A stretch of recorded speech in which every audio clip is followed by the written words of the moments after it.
365 days post-stroke, the honest reality. Today is my 1-year anniversary of my hemorrhagic stroke, June 15th, 2005, last year. It was the worst thing that ever happened to me, by far. I remember coming home from work, feeling very, very dizzy. I remember falling on the floor, not be able to move my arms.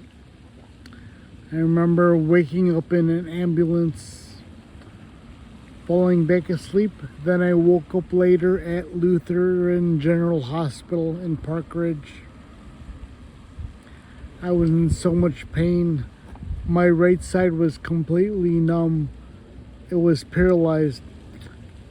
The right side of my head felt like it was electrocuted. I couldn't move my right arm, or my right shoulder was in extreme pain. The next day I remember I was being wired up to so many machines. And I was very scared and angry and depressed. My mom told me later that they put me on so many medications right away that it was overstimulating, and they had to bring in security at night to tie me down because it was too much medication in my system and I went a little crazy. I remember having the worst nightmares. It was the absolute worst nightmares. I thought I was in hell. I remember specifics, but I don't even want to mention it. I wouldn't wish that on my worst enemy.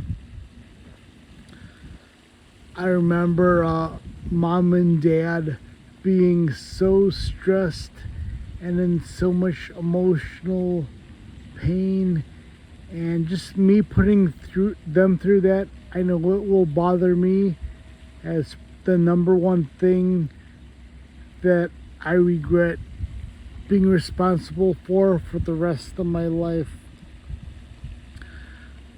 I remember about a little over a month later, I had a CAT scan that wasn't bad, but the MRI machine was so loud and stressful and intimidating. I was so claustrophobic inside, I almost panicked.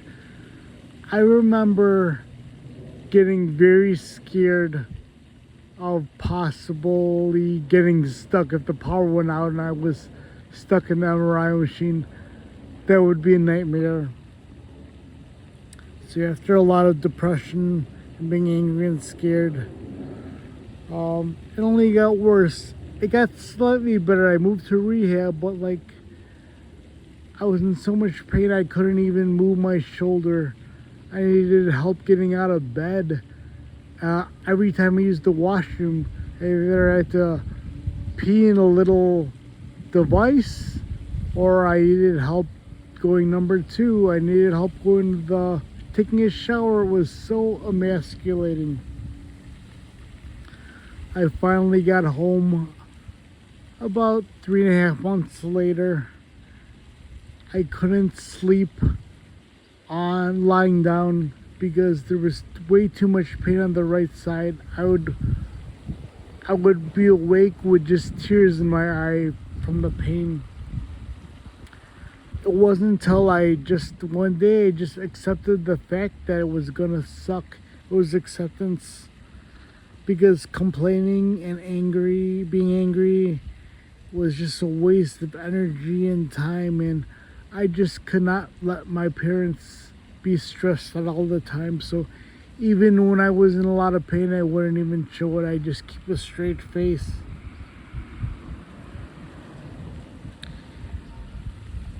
The first 3 months were the worst, and it's better now, but it wasn't perfect.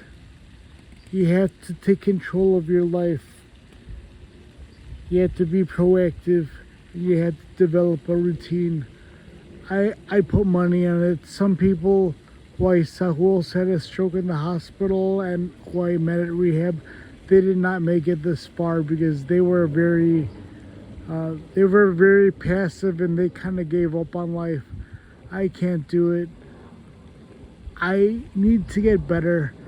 I can't make anyone dependent on me. My mom's almost 80, my dad's turning 81. I know this is taking a lot of stress on them, and I hate myself for doing that to them. We're even thinking about getting permanent at home care for at least half a year, then moving back to the Philippines. But I could do this. It just takes a lot of time. There are even times today where I get very frustrated.